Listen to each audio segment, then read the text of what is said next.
Hi, you may have caught my Insta story last week that was asking if you were buying a new home or a spec home, would you use a realtor?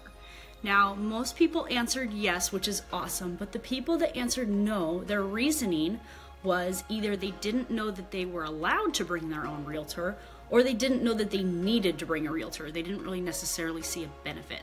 So I'm hoping that I can take a minute to kind of debunk both of those. Also, if your hang up, and I know a lot of people have mentioned this, is that they don't want to bug a realtor. I've had so many people say, I don't want to bug you, but I want to go look at a new build. First of all, you're never bugging your realtor. That's our job. And I speak for myself, I love going to new builds. So you are never bugging me at all. I love going. But if that's one of your issues and you have a big problem with bugging your realtor, try to see if you can get a stack of their cards. Take the stack of their cards with you to new builds, and when you go through, if they absolutely insist that you register, hand them your realtor's card. Another thing you can do is just storm right past the registration desk and just say, I'm just looking, and don't register. Then you can go back with your realtor again another time. Anyway, those are just some thoughts, but here I'm going to answer a few more questions. Okay, reason number one to use a realtor: you have an advocate by your side. These sales agents in these offices, they're employed by the builder.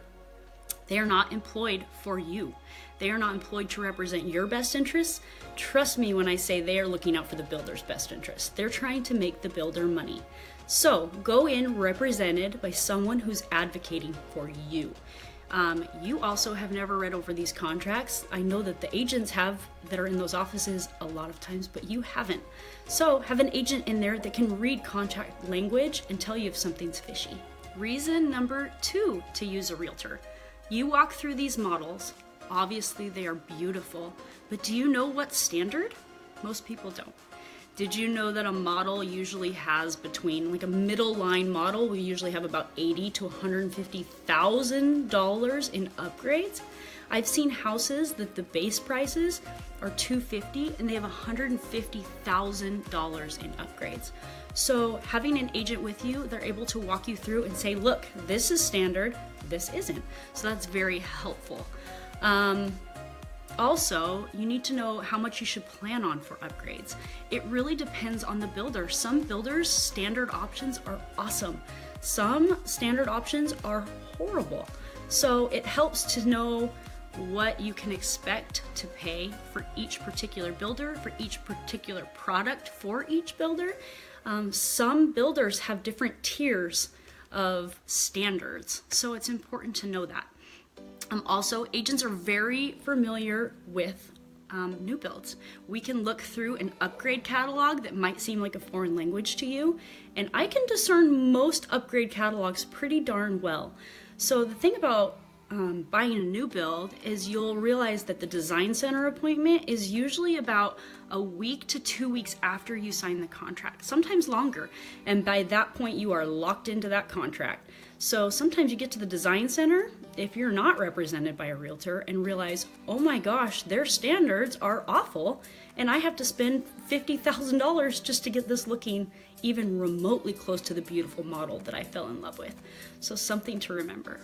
One other thing to add to that, with the builder, did you know that most builders actually make most of their profits off of the upgrades? They make almost nothing off of the actual house. They make most of it off of upgrades because they mark them up so high.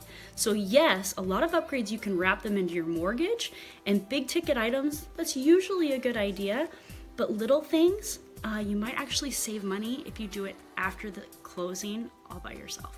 So something to think about. Okay, item number 4. People think that they are going to get a better deal on a house from a builder if they do not use a realtor. People think that the builder will lower the price or take off the commission amount if they do not use a realtor. That is not true. Builders' prices are set. Their base prices are set.